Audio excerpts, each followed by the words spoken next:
Hi students, welcome to money sir classes. ఈ వీడియోలో మార్చి 17వ తారీఖు సంబంధించినటువంటి కరెంట్ అఫైర్స్ని అయితే డిస్కస్ చేద్దాం. ఆల్రెడీ మార్చి 16 అప్లోడ్ చేసేసా, చూడని వాళ్ళు ఎవరైనా ఉంటే చూడండి. ఓకే, ఫస్ట్ బిట్ చూడండి.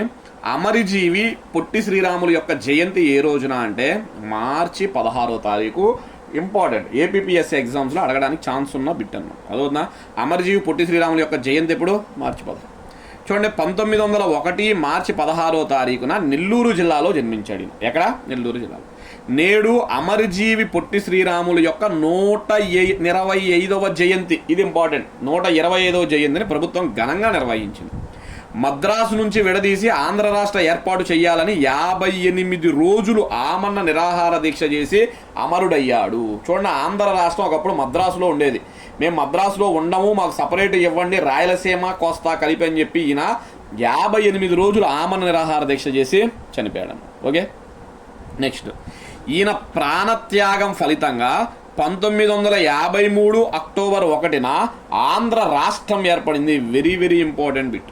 అదవుతుందా? నెక్స్ట్, శ్రీరాములు అంటే పొట్టి శ్రీరాములు గారు 1952 అక్టోబర్ 19న మహర్షి బులుసు సాంబమూర్తి మద్రాసు ఇంట్లో, మహర్షి బులుసు సాంబమూర్తి మద్రాసు, వాళ్ళ ఇంట్లో మద్రాసులో ఉండేది. ఆయన ఇంట్లో తన నిరాహార దీక్షను తిరిగి ప్రారంభించారు. అదవుతుందా? తన నిరాహార దీక్షను ప్రారంభించారు. తిరిగి ఏం అవసరం లేదులే కానీ ప్రారంభించారు. ఓకే, 58 రోజుల ఆమరణ నిరాహార దీక్ష తర్వాత శ్రీరాములు డిసెంబర్ 16, 1952 రాత్రి మరణించారు. చూడండి, డిసెంబర్ 16, 1952 రాత్రి అయితే మరణించారు. 125వ జయంతి సందర్భంగా ఆంధ్రప్రదేశ్ రాజధాని అమరావతిలో 58 అడుగుల, గుర్తుపెట్టుకోండి, ఎందుకంటే ఆయన ఎన్ని రోజులు నిరాహార దీక్ష చేశాడని చెప్పా?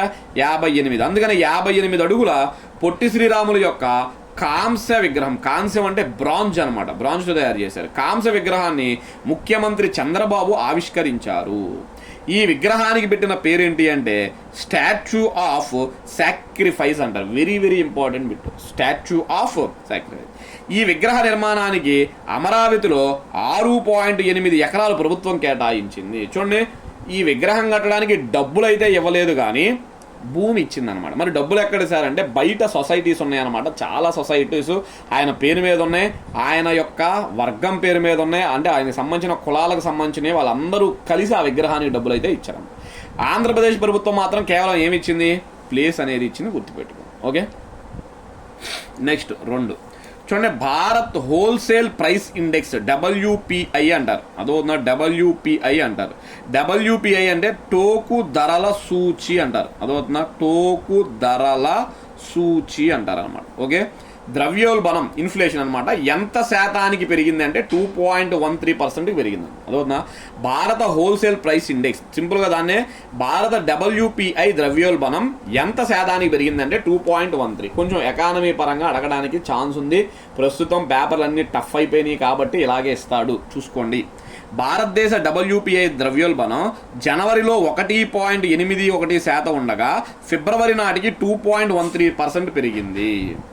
ఆహార పదార్థాల ధరలు, తయారీ ఖర్చులు మరియు ఆహారేతర వస్తువుల ధరలు పెరగడం వల్ల ఇది కూడా పెరిగిపోయింది. ఎప్పుడైతే ఆహార పదార్థాలు, దాని తయారీ ఖర్చులు పెరిగిపోతాయో అప్పుడు WPI కూడా ఏమైపోయింది? పెరిగిపోయింది. అదవుతుందా? కేవలం ఆహార రంగ ద్రవ్యోల్బణం, చూడండి, కేవలం ఆహారానికి సంబంధించింది అయితే ఇది టోటల్గా మనం చెప్పుకుంటున్నాం. అలా కాకుండా ఆహార రంగ ద్రవ్యోల్బణం జనవరిలో 1.55% ఉండగా ఫిబ్రవరిలో 2.19% పెరిగింది. టోటల్గా WPI పెరిగింది. అదవుతుందా? ఆహార రంగ ద్రవ్యోల్బణం కూడా పెరిగింది. కూరగాయల ద్రవ్యోల్బణం, అదవుతుందా? ఇది తగ్గింది అనమాట. కూరగాయల ద్రవ్యోల్బణం జనవరి నాటికి 6.78% ఉండగా ఫిబ్రవరి నాటికి 4.73%కి తగ్గింది. అదవుతుందా? 4.73%కి తగ్గింది. అదవుతుందా? కూరగాయల ద్రవ్యోల్బణం మాత్రం ఏమైంది? తగ్గింది. ఆహార ద్రవ్యోల్బణం మాత్రం పెరిగిందంట, గుర్తుపెట్టుకో. ఓకే, నెక్స్ట్ 3 చూడండి, ఇండియన్ వేల్స్ టెన్నిస్ టోర్నీ అంట. అదవుతుందా? ఇండియన్ వేల్స్ టెన్నిస్ టోర్నీ, గుర్తుపెట్టుకోండి. మహిళల విభాగంలో విజేతగా ఎవరు నిలిచారు? మహిళల విభాగంలో విజేతగా ఎవరు నిలిచారు అంటే సబలెంక నిలిచింది. ఆమె పేరేం పేరు? సబలెంక. చూడండి, బెలారస్ దేశానికి చెందిన, ఇది కూడా ఇంపార్టెంట్, బెలారస్ దేశానికి చెందిన సబలెంక ఫైనల్లో కజకిస్తాన్ దేశానికి చెందిన ఎలేనా రెబకినాను ఓడించి మొదటిసారి ఈ టోర్నీని గెలుచుకుంది. అదోనా winner Sabalenka, runner Elena Rybakina. Sabalenka Belarus, మరి ఎలేనా రెబకినా ఏ దేశం అంటే కజకిస్తాన్. సబలెంక ఈ టోర్నీని గెలుచుకోవడం ఇండియన్ వెస్ట్ టెన్నిస్ టోర్నీని ఎన్నోసారి? మొదటిసారి. పురుషుల విభాగంలో ఇటలీ దేశానికి చెందిన యానిక్ సిన్నర్ విజయం సాధించాడు. అదోనా పురుషుల్లో అయితే యానిక్ సిన్నర్ అంట, ఇటలీ దేశం. యానిక్ సిన్నర్ ఫైనల్లో రష్యాకి చెందిన డేనియల్ మెద్వదేవ్పై నెగ్గాడు. అంటే winner Jannik sinner Italy, runner వచ్చేటప్పటికి డేనియల్ మెద్వదేవ్ రష్యా అనమాట. అదోనా ఇంపార్టెంట్.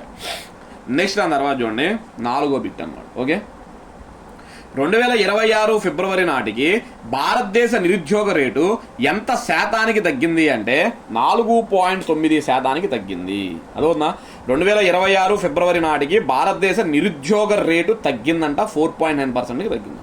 ఓకే, దీనికి సంబంధించి ఎన్ఎస్ఓ అంటారు, నేషనల్ స్టాటిస్టిక్ ఆఫీస్ సంస్థ పీరియాడిక్ లేబర్ ఫోర్స్ సర్వే అనే పేరుతో ఒక నివేదికను విడుదల చేసింది. చూడండి, బయటకు ఒక నివేదిక వచ్చింది.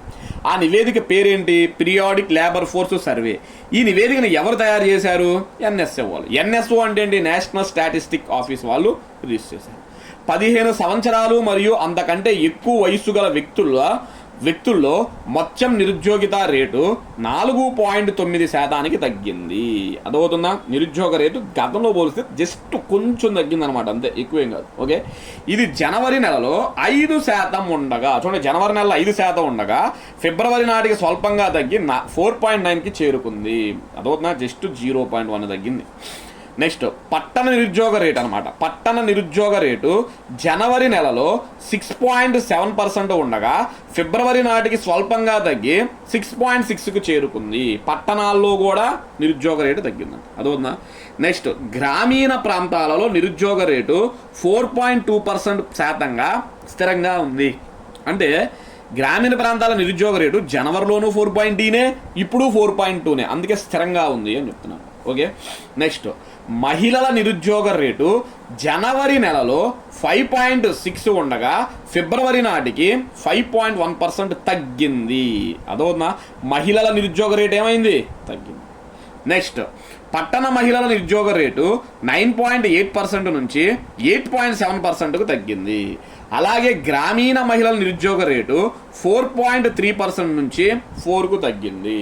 మీరు గమనిస్తే అన్నీ తగ్గినాయి అనమాట. అదోనా అన్నీ తగ్గినాయే. ఇంకేదైనా స్థిరంగా ఉంది అంటే గ్రామీణ ప్రాంతాల్లో నిరుద్యోగ రేటు మాత్రం ఒక్కటే స్థిరంగా ఉంది. ఓకే, నెక్స్ట్ చూడండి 5వ బిట్ అన్నమాట. రాజ్యసభకు ఎన్నికైన బీహార్ ముఖ్యమంత్రి ఎవరు? ఆల్రెడీ అంతకుముందు వీడియోలో ఈ నామినేషన్ వేశాడని చెప్పాం కదా, ఇప్పుడు ఎన్నికయ్యాడు నితీష్ కుమార్ అన్న. బీహార్ ముఖ్యమంత్రి జేడీయూ అంటారు, జనతాదళ్ యునైటెడ్ పార్టీ అధినేత నితీష్ కుమార్ రాజ్యసభకు బీహార్ రాష్ట్రం నుంచి ఎన్నికయ్యారు. దీనితో ఈయన ముఖ్యమంత్రి పదవిని వదులుకోనున్నారు, దానికి రిజైన్ అయితే చేయబోతున్నారు. అలాగే బీజేపీ జాతీయ అధ్యక్షుడు నితిన్ నబిన్, అదోనా నితిన్ నబిన్, బీజేపీ జాతీయ అధ్యక్షుడు ఎవరు? నితిన్ నబిన్ కూడా బీహార్ నుంచే రాజ్యసభకు ఎన్నికయ్యారు. ఈయన కూడా ఎక్కడి నుంచి ఎన్నికయ్యాడంట? బీహార్ నుంచే రాజ్యసభకు ఎన్నికయ్యాడు. ఓకే, గుర్తుపెట్టుకోండి. నెక్స్ట్ దాని తర్వాత చూడండి 6వది, ప్రపంచ సామాజిక సేవా దినోత్సవం ఏ రోజున? వరల్డ్ సోషల్ వర్క్ డే అంటారు. అదొక ప్రపంచ సామాజిక సేవా దినోత్సవం ఎప్పుడు అంటే మార్చి నెల 3వ మంగళవారం అంట. అదవుతుందా? ఎవ్రీ ఇయర్ మార్చి మంత్ 3వ మంగళవారం అంట. అదవుతుందా? ట్యూస్డే. ఎవ్రీ ఇయర్ మార్చి మంత్ 3rd ఏంటిది మనకి ట్యూస్డే రోజు మనకి ఏం జరుగుతుందంటే ఈ యొక్క వరల్డ్ సోషల్ వర్క్ డే అయితే జరుగుతుంది. ఓకే, ప్రతి సంవత్సరం మార్చి 3వ మంగళవారం నాడు ప్రపంచ సామాజిక సేవా దినోత్సవాన్ని జరుపుకుంటారు. ఈ ఏడాది మార్చి 3వ మంగళవారం 17వ తారీఖు వచ్చింది. అందుకే ఈ ఏడాది ప్రపంచ సామాజిక సేవా దినోత్సవాన్ని మార్చి 17న జరుపుకుంటారు. ఈ ఏడాది జరుపుకుంటారు. వచ్చే ఏడాది కూడా మార్చి 17 జరుపుకుంటారా? జరుపుకోరు. ఏ రోజు 3వ మంగళవారం వస్తే ఆ రోజు జరుపుకుంటారు. ఓకే, ప్రపంచవ్యాప్తంగా ఉన్న సామాజిక కార్యకర్తల కృషిని అంకిత భావాన్ని గుర్తించడానికి ఈ రోజును నిర్వహిస్తారు. మరి 2026 థీమ్ ఏంటి అంటే co building hope and harmony a హరాబీ call to unite a divided society అంటారు. అదవుతుందా? ఏంటంటే ఇలాంటి థీమ్ ఎప్పుడు అడగలేదులే కానీ జస్ట్ గుర్తుపెట్టుకోండి. నాకు ఒక వెబ్సైట్లో అయితే ఇది కనబడింది అనమాట. అదవుతుందా?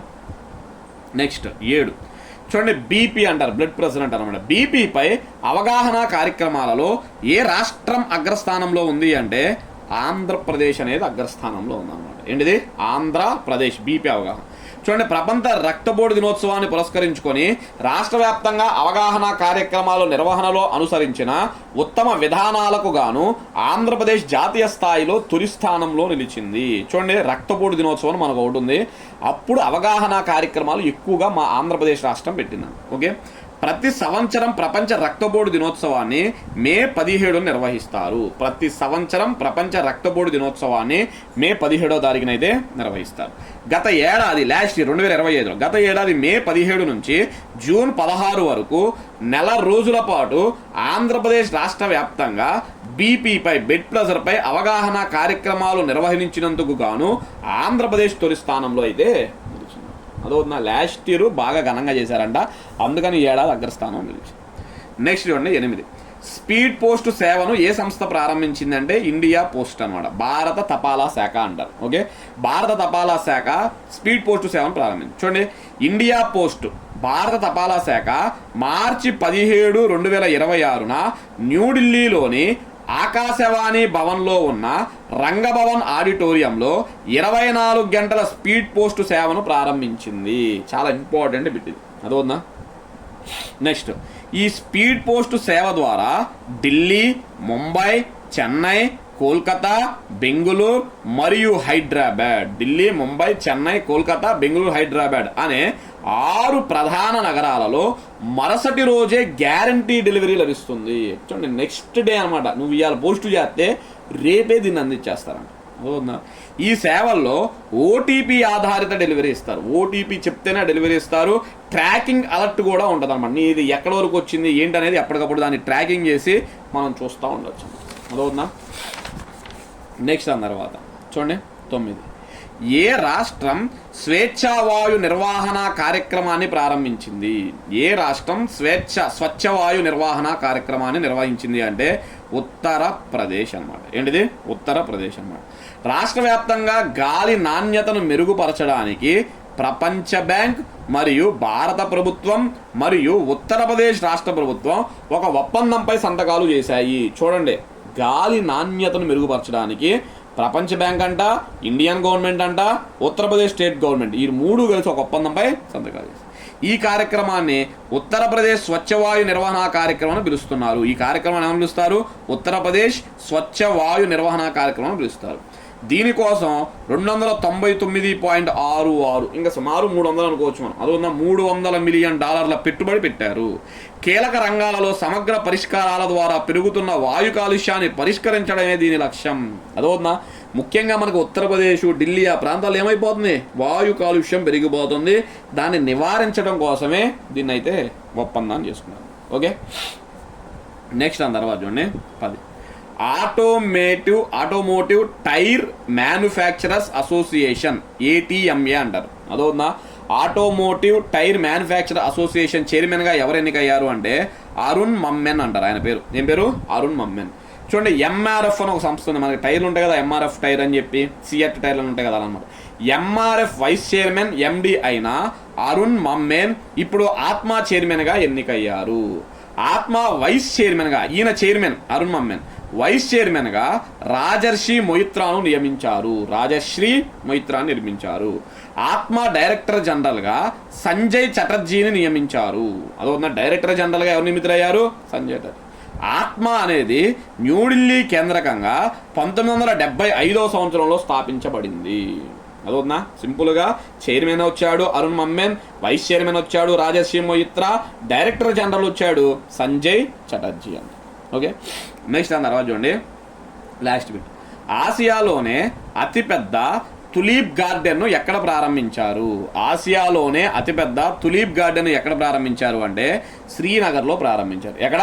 శ్రీనగర్, జమ్మూ కాశ్మీర్ అన్నమాట. అదొన్నా శ్రీనగర్లోని ఇందిరాగాంధీ మెమోరియల్ తులీప్ గార్డెన్ ఆసియాలోనే అతిపెద్ద తులీప్ గార్డెన్గా ప్రసిద్ధి. ఇక్కడ తులీప్ అంటే అర్థం ఏంటి అంటే ఆ తులీప్ పుష్పాలు ఎక్కువగా ఉంటాయి. అదవుతుందా, తులిప్ పుష్పాలు ఎక్కువగా ఉంటాయి అన్నమాట. ఇది మన ఆసియా ఖండంలోనే అతిపెద్ద తులిప్ గార్డెన్ అంట. అదవుతుందా. ఈ తోటను జమ్మూ కాశ్మీర్ గౌరవ ముఖ్యమంత్రి ఒమర్ అబ్దుల్లా సందర్శకుల కోసం ప్రారంభించారు. మామూలుగా అయితే ఇది క్లోజ్ చేయబడి ఉంటుంది అనమాట, సందర్శకుల కోసం దీన్ని చేశారు.